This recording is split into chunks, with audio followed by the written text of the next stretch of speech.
A Câmara dos Deputados aprovou aquela medida provisória para a capitalização da Eletrobras. Foram 313 votos a 166. E é bom notar que há uma grande diferença de opinião a respeito daqueles que estão analisando o que pode acontecer para o acionista e o que pode acontecer para o consumidor. E a gente já vai falar a respeito dessas divergências. Mas lembramos que essa MP, ela trata da capitalização, mas como início de um processo mais amplo de privatização. E se dá, na verdade, a capitalização como um processo de redução da participação do Estado. A ideia não é uma desestatização total, que o Estado simplesmente não tenha mais qualquer vínculo com a Eletrobras. E o que ocorre é que hoje o Estado detém uma participação acionária, considerando a União e o BNDES, de 58,71% da empresa. A União tem 42,57% do capital da Eletrobras e o BNDES 16,14%. Pela medida provisória, a privatização se dará pela venda de novas ações ordinárias. Lembrando sempre, a ação ordinária é a que dá direito a voto. Então, é muito importante porque não é só que o sujeito se torna um acionista aguardando dividendos. Ele tem direito a voto com a ação ordinária. E a venda na Bolsa Brasileira, no sistema B3, na Bolsa de Valores de São Paulo. E fica estabelecido o seguinte: eles não vão vender suas participações, União e BNDES, mas simplesmente aumentar o capital da empresa e, obviamente, em termos percentuais, haverá uma redução da participação do Estado, considerando União e BNDES. E elas não podem ser compradas pela União nem pelos bancos públicos.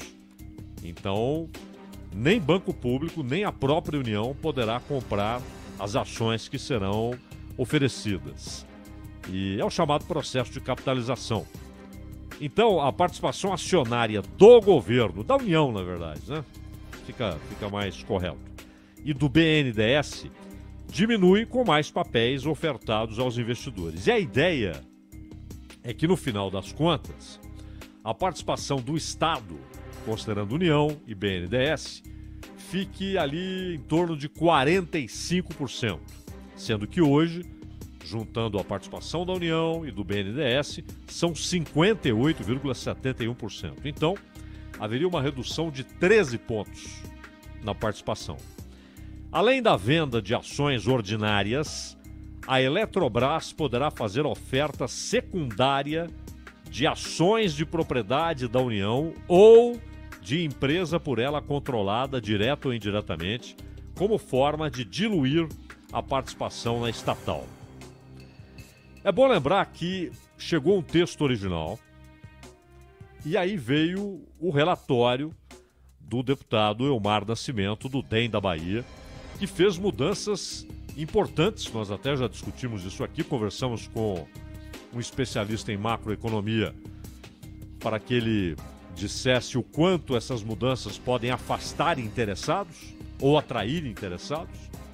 E ele reconheceu que há problemas em pelo menos 2 das 3 sugestões do Elmar Nascimento. O governo vê problema nas 3 grandes mudanças que ele fez no texto original. A oposição ficou horas tentando acabar com aquela possibilidade da capitalização, porque enxerga ali não uma capitalização pura e simples, mas um processo de desestatização. Não chega a ser a privatização da empresa, porque haverá uma participação importante de pelo menos 45% do Estado, considerando União e BNDES, mas 13 pontos abaixo da participação atual do Estado. Então a oposição tentou evitar a votação, tentou obstruir, mas não conseguiu. E havia também os que queriam aprovar a MP, mas com o texto original, e não aquilo que veio do parecer do relator Elmar Nascimento, deputado do DEM da Bahia. A proposta aprovada determina a realização de leilão para que sejam contratados 1.000 megawatts de usinas térmicas a gás no Nordeste, em estado onde ainda não houver uma dessas usinas, dessas estações, e 5.000 no Norte e Centro-Oeste, com contratos de fornecimento de 15 anos. E aí, claro, é bom lembrar que uma coisa é vender em leilão, porque aí você tem um consórcio ou uma empresa solitária, porém gigantesca, né, para participar sozinha, que olha o negócio, avalia riscos, avalia o lucro possível, avalia exigências de investimento, o tempo do contrato, ela avalia tudo e aí decide se faz ou não um lance, se oferece um lance e em que nível. E aí muitas vezes há deságio, porque as condições são ruins, então há menos interessados, então o preço cai, é um deságio. Às vezes há ágio, porque o negócio é visto como bom por 2, 3, 4 participantes do leilão, e geralmente consórcios, né? Ou seja, reunião de empresas grandes em cada um desses consórcios, e aí eles disputam no leilão e o preço sobe, como qualquer leilão, né? É a oferta e a procura, como acontece como lei econômica primordial, acontece também nos leilões. Capitalização é diferente, porque você pode pulverizar. O comprador de ação ordinária não é necessariamente alguém que vai se expor à necessidade de investimento. Ele está só capitalizando, ele está comprando ações da empresa. Só que a ideia é que haja 55% das ações nas mãos de particulares, empresas ou pessoas físicas. Ocorre com a Petrobras, não é? Ninguém compra ação da Petrobras e passa a ter a exigência de fazer isso aqui. Nada, zero. Ele compra a ação e ali espera. Tem lucro, tem prejuízo. Se vende na hora errada, pode perder dinheiro. Se 5 no norte, 5.000, uma capacidade de geração de 5.000 megawatts no norte e centro-oeste. E mais uma que deve atender parte do centro-oeste e Paraná. É uma demanda, inclusive, dos governadores do Mato Grosso do Sul, do Paraná, e a prorrogação dos contratos do Programa de Incentivos às Fontes Alternativas de Energia Elétrica. Isso por 20 anos. É o Proinfa. Discutimos isso aqui outro dia com um especialista do setor elétrico, ligado às empresas que investem, e falamos, inclusive, a respeito da necessidade ou não de manter incentivos às fontes alternativas. Energia solar, energia eólica, os problemas que existem em cada um desses sistemas, porque nenhum sistema ele é absolutamente bom. A questão é você ver qual é mais adequado para essa ou aquela região e qual traz menos danos. A energia nuclear, por exemplo, é limpíssima, mas você tem os resíduos. A energia eólica nem se fala. É o vento que faz com que aqueles moinhos se movam e produzam energia. Porém, há um efeito colateral terrível, que inclusive nos Estados Unidos levou à paralisação de projetos para ampliação da produção de energia eólica. Ou seja, a morte de pássaros numa quantidade extraordinária. E provocando, inclusive, danos ambientais, porque menos pássaros significa mais insetos, mais pragas, mais moscas, né? No caso do Brasil, mais mosquito da dengue e assim por diante. Além das moscas que atacam plantações, né? Então, os pássaros são fundamentais para esse equilíbrio. Além do que eles fazem muito bem, né? É muito bom a presença dos pássaros pelos ares. E a energia eólica tem esse problema, esse efeito colateral, porque muitos pássaros morrem naqueles parques eólicos. Porque não é que tem ali uma grande pá solitária, né? É um conjunto, é como se fosse um reflorestamento. Então os pássaros muitas vezes não distinguem e são atingidos. E o número é incrível, o número de pássaros mortos. Então, e a energia solar? A energia solar, ela é, ainda mais num país como o Brasil, né? De insolação, um país que você tem sol praticamente o ano todo, quase que no país inteiro. Em algumas regiões não é nem quase o ano todo, é o ano todo. Muito sol, sol forte. Então no Brasil a energia solar, ela tem uma fonte ali inesgotável o ano todo, não é? Não é como países em que no inverno você tem pouquíssimas horas de claridade e no verão você tem pouquíssimas horas de noite. Não, aqui são horas e horas todos os dias do ano de sol. Você tem, às vezes, 12 horas, né? 12 horas, às vezes até um pouco mais, no caso do verão. E mesmo assim há o problema das baterias, etc. Mas é claramente uma saída extraordinária, principalmente para o uso domiciliar ou para aquele que consegue, com as placas solares, produzir toda a energia necessária para o seu consumo. E às vezes para fazendas inteiras, né? Às vezes para um condomínio inteiro. Então isso gera, claro, um consumo menor da energia produzida nas hidrelétricas e nas termoelétricas, que são as mais caras e mais poluentes. Então, esses leilões estão definidos na MP e também a prorrogação dos contratos do Programa de Incentivos às Fontes Alternativas de Energia Elétrica. E a proposta também prevê, aí é que está, mas como é que fica? Itaipu, que é um acordo binacional,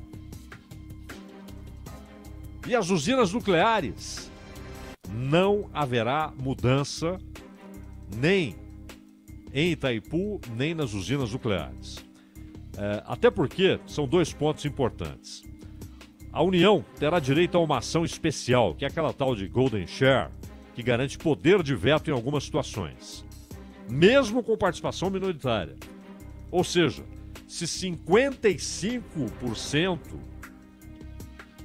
dizem nós queremos tal coisa, queremos vender isso aqui, ou queremos comprar aquilo ali, ou investir assim assado, se for algo que o texto determina como situação em que o governo pode exercer a ação especial, a tal Golden Share, ele, com o Estado com 45% e o governo, seu representante do Estado, junto com o BNDES, no caso, o governo pode vetar, mesmo sendo minoritário. E a medida provisória também determina que a Eletrobras terá de gastar 3 bilhões e 500 milhões de reais em 10 anos para a revitalização da bacia do Rio São Francisco. Anotem, hein? 3 bilhões e 500 milhões de reais em 10 anos para a revitalização da bacia do Rio São Francisco.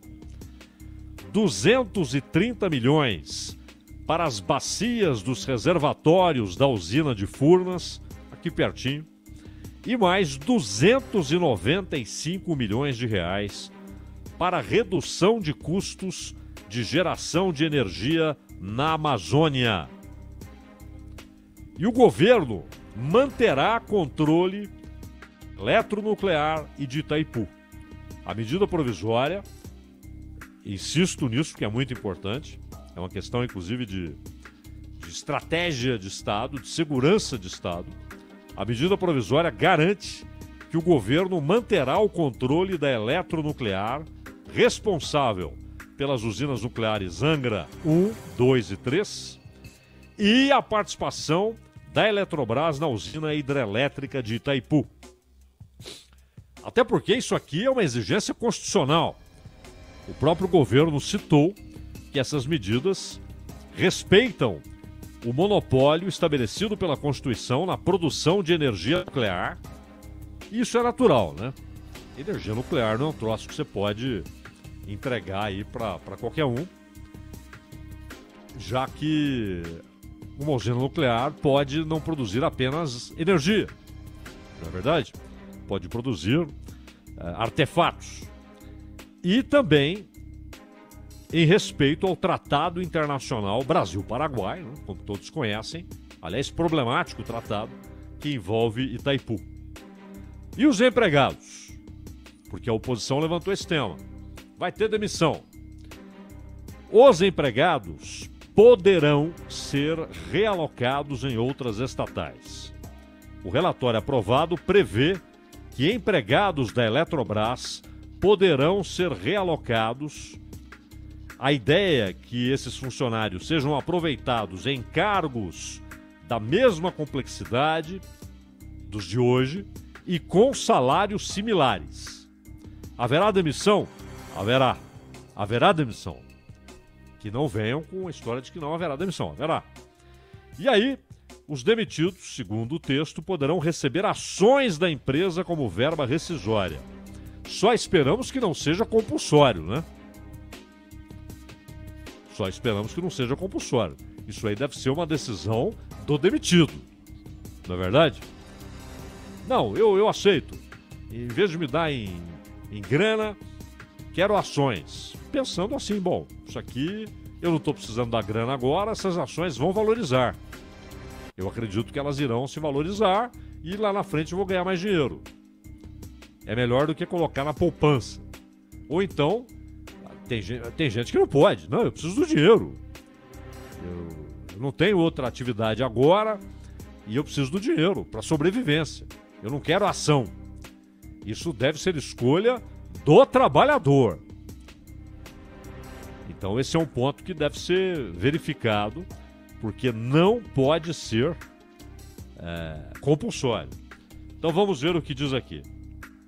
O parecer aprovado autoriza que os trabalhadores demitidos até um ano depois da privatização terão o direito de converter o valor da rescisão em ações da nova empresa que será criada.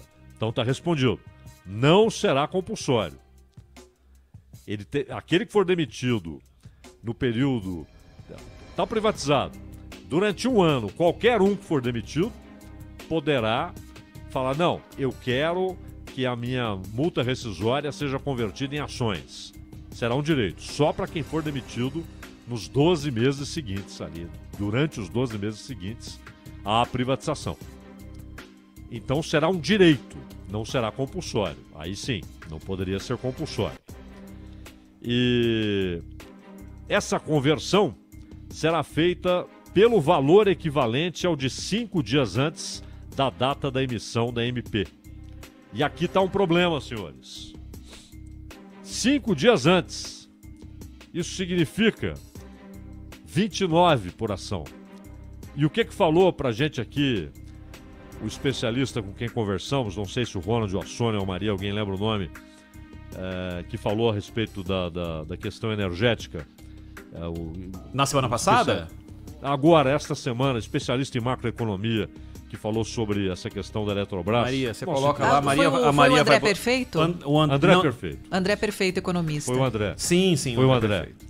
E o André falou o seguinte, é o nível mais baixo da história. Ou seja, vão comprar por um preço muito baixo. Então quem conseguir ação por um preço... Hoje estava em 40, o Ronald até olhou na hora lá, já estava em 41. Não é? E eles vão comprar 29, 5 dias antes do texto da MP, da aprovação do texto da MP. Da emissão, na verdade, da MP, não é da aprovação, da emissão. Então sai muito barata a ação. Para quem conseguir ação nesses moldes, é um negócio e tanto. E preocupa, claro, quem já tem ação.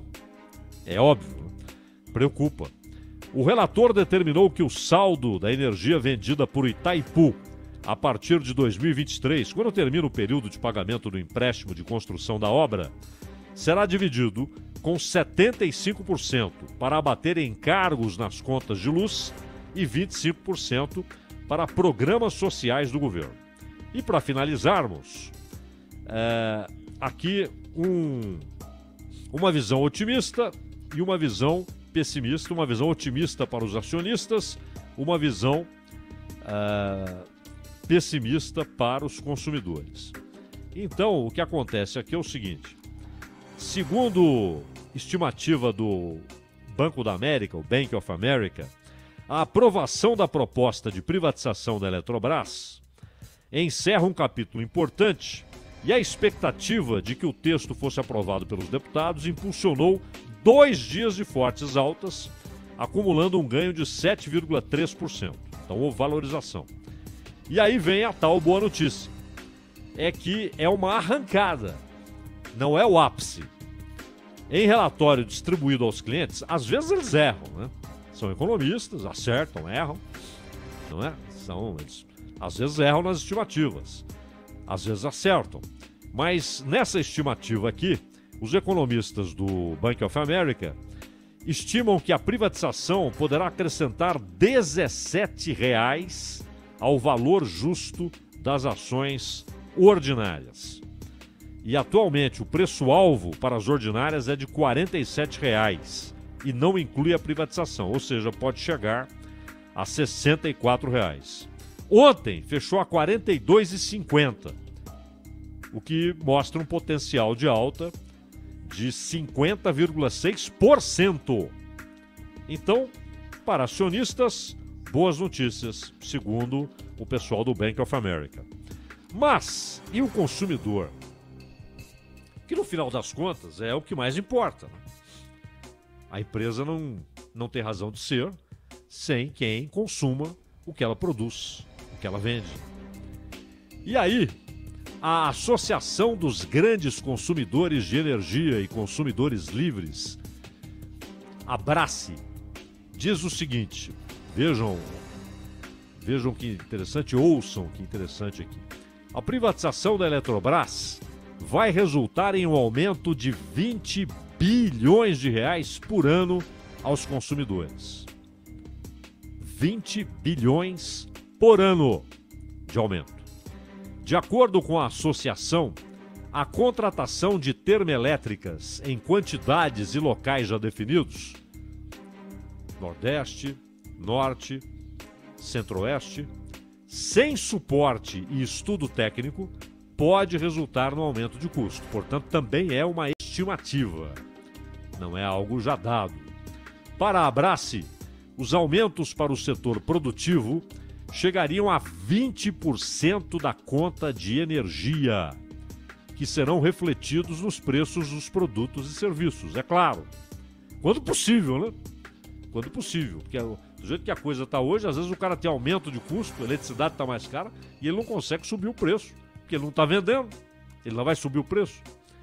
E como exemplo, a associação estima um aumento de 10% no preço do leite e 7% na carne. Olha só, uma coisa que parece distante, né?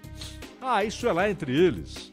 Não, primeiro, porque, claro, afeta diretamente o preço da eletricidade, de indústrias, de comércio e de residências. E, além disso, o aumento no preço dos produtos, ao aumentar o custo de comércio e indústria, e de produção em geral, inclusive produção agrícola. Além disso, a prorrogação do Proinfa, que aqui é um ponto complicado, né? Porque é preciso saber quais interesses existem nas resistências a esses incentivos. Mas isso acrescentaria 3 bilhões por ano às contas de energia, segundo a Abrace. A expectativa é que a criação de reserva de mercado para pequenas centrais hidrelétricas nos próximos leilões de energia nova também aumente o custo anual do consumidor, essa criação, em quase R$1 bilhão por 30 anos. Então, o Paulo Pedrosa, presidente da Abrace, diz que por esses motivos, a privatização da Eletrobras nestes termos não deveria prosseguir, porque haverá alto custo para a população brasileira. Ele disse que o projeto escolhe vencedores e faz dos consumidores do Brasil perdedores. E é muito sério o que ele está dizendo. Ele está dizendo que os consumidores perderão. Todos.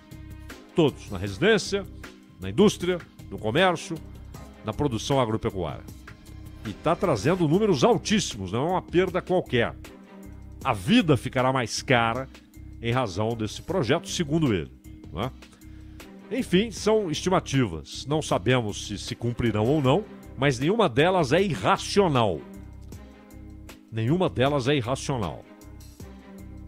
O que a gente espera é que o Congresso tenha dados mais próximos da precisão, precisos não são, próximos da precisão, e que tenham feito a escolha certa. Se não, mais uma vez, Ronald, pagaremos a conta.